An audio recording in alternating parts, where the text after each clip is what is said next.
Hello everybody, this is Adam putting out another video after about 2 weeks. So it seems like it's been 2 weeks. Basically this video is going to be about the sleep apnea, and I got my, I think it's an Apap is what they call it, more of a auto PAP, but we'll get into that here in a little bit. But for those that are catching this video that haven't seen the previous ones, I am going for the vertical gastric sleeve, or no, vertical sleeve gastrectomy. Yeah, I think that's it. And it's coming down to it, really is. I have completed all the visits to the dietitian, all the visits to the exercise specialist, and all the doctor visits. I have yet to do the psych eval, because if I hadn't scheduled it as soon as I did, which was like a month ago, then who knows what I'd be getting in. I think I scheduled a month and a half ago, and it's just now coming up on the 21st of this month. So, because I don't know why it took them so long, but it's the only thing holding me up before they actually process the information to the insurance and get that rolling. So the 21st, psych eval. After that, we process it through the insurance. They've said that they've seen my insurance take a month and a half, anywhere in between. So it's kind of a toss-up how that goes. But it could be late September, early October, I'd say. I've been on these forums, it's verticalsleevetalk.com, and I'm seeing everybody, who's the August sleevers, who's the July sleevers, and I'm like, well, not me yet, but I'm thinking that eventually I'm going to get a reply and say, that's me, I got a date set. But I remember looking to do this about, I think it was May, so it's moving along. It's definitely moving along.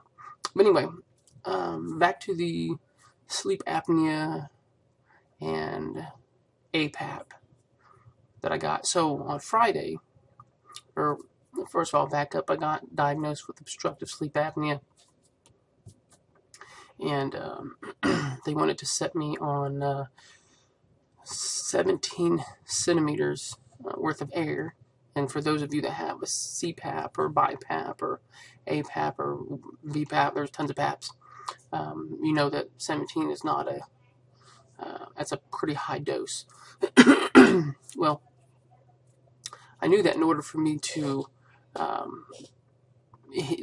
surgeon wanted me to get the CPAP because he wanted me to get, to be on it, to be using it before surgery, the night after surgery, the nights that I would stay at the hospital and so on. So I didn't originally want to go for this CPAP or any of the PAP machines, because I was hoping that with the surgery that it would get rid of that for me. And it's possible that it will, and then it's possible that it won't.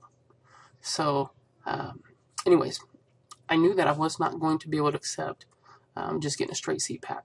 And the CPAP is a continuous positive air pressure or something like that, but it means there's just a constant blowing right in your face. No breaks, no easing up on it, no nothing. And I knew that I would reject that right off the bat. I just wouldn't be able to handle it, because when I did the sleep study, I couldn't handle it. Excuse me. So I knew I had to do something different. So I kind of went to research and found out they had BiPAPs, which is 2 air pressures, 1 pressure for when you breathe in, and then it'll let off the pressure a little bit so you can breathe out a little bit easier.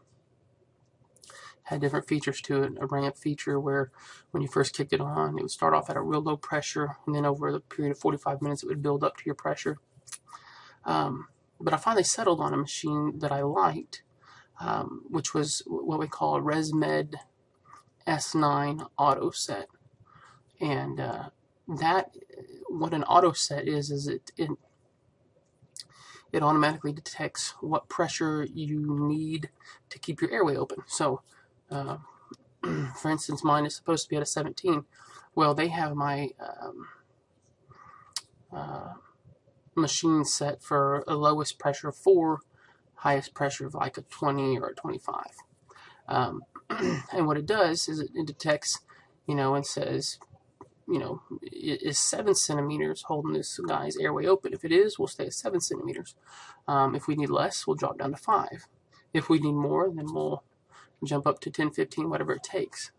And I've used it for 2 nights, and so far I haven't topped over 11 point something, which is interesting considering they say that I needed, that in my titration, my sleep study titration, which is where they had the mask on me and was testing the pressures, they said that 15 is what kind of helped me, but didn't fix all the issues, all the apneas, so that they were suggesting 17. I haven't even went over 12. So it's good. I haven't had much issue with the machine. The fact that it automatically starts out at 4, a pressure of, an expiration pressure of 4, and then an inspiration pressure of 8 centimeters. Makes it real easy to get started, to get used to it. I have a nasal pillow mask, which just comes down around here, and just has these 2 little, what they call them, nasal pillows, that just kind of sit right inside your nose and are big enough to block that, and that's where the air comes in. I don't breathe out my mouth, so it's all through the nose. So the nasal pillow one seems to work pretty good. When I did my appointment to get this machine, the gal went over how to run your machine, how to clean your machine, what all the little plugins were for, what all the buttons were for, etc. And showed me how to do that, which was good. She did a real good job on that. Taught me everything I needed to know, and basically got me set up and going. So haven't had any issues. The machine itself is $2,800. Supposedly, I have the Cadillac of all PAP machines, which is good. If I'm going to accept it and use this, I need the extra little features that will help me get used to it and get moving on it, get to using it successfully. Because I've already noticed a couple times I've used it, I don't even have the humidity going on it, the humidifier, and it still somehow gets a little bit of moisture, which when you wake up to moisture sitting in your nose, right next to your nose, it's a little alarming, but I'm getting used to it. Definitely getting used to it. My insurance did pay for the bigger part of it, so it didn't cost me a lot of money out of pocket. It's on a 13-month, it was like a 13-month rental, like rent to own. So I'll pay like some odd amount for 13 months, and then I'll own it, basically. But anyway, here's the interesting part. It has a data card in it for those of you that have the PAP machines, which most of them do have the data card.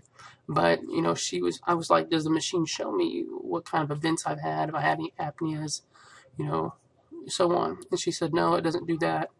But you can bring your card in sometime in the next 2 weeks or something, and we can look it up and see what it's doing.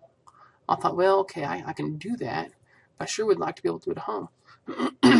So I got to looking on the internet, and there's a software to where I can actually view it here at home. I can view the graph of how many apneas I'm having, central sleep apneas I'm having, that's a weird, central sleep apnea is kind of a weird thing to wake up to.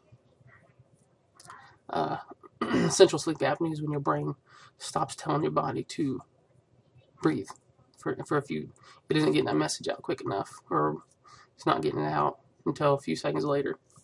Anyways, so I actually got a software now on my computer where I can download it myself. I don't have to have a doctor read it. Well, I will eventually, but I don't have to have the doctor read it. I can see it all myself. It's well laid out and stuff, so pretty cool. Pretty nice to be able to see that, because it was interesting to see last night when I used it, when I took it off my face. I try to use it, and when it gets too much or something, I'll take it off. If I get a little moisture, take it off. And then put it back on. Apparently, there was a 4-hour span between the time I took it off and the time I put it back on. But it even actually shows you on this software how many hours you use it and whether you're in compliance or not. Because I think for Medicare patients or Medicaid, you have to wear at least 4 hours a night to be in compliance. I think for them to pay for your new filters and stuff, but I don't know that for sure. Don't quote me. But anyways, that's what's going on so far.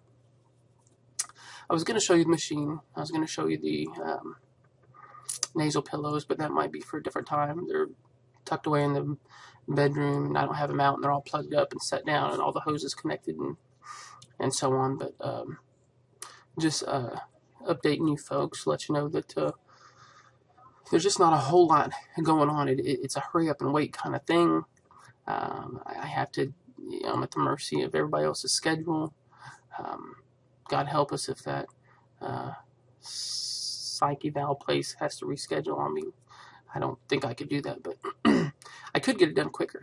But it would cost me about $300 and some dollars to do that. So, on my nutrition and exercising, I haven't exercised as much as I was when I was having to report to these folks.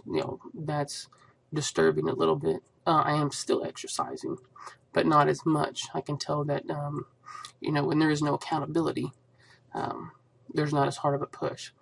That can't be that way. That's not going to be able to work when I go to having that surgery and stuff. So, eating is still doing pretty good, drinking mostly waters, but I have been fitting in a soda here or some tea there, and I'd like to cut those out completely. I know soda will have to go completely. And the tea it's just better not to have that. I'm trying to refuse to drink my calories. That's what I'm working on, and that's what I'm shooting for anyway.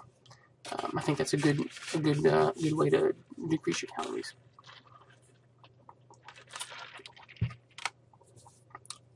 Otherwise, I seem to be doing pretty good for lunches. I usually take a vegetable and a fruit or two, bag of grapes or something to work, protein bar.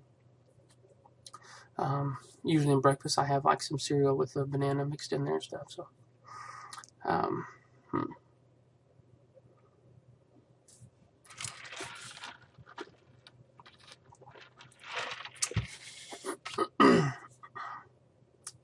what else can I say about it? What else do I have?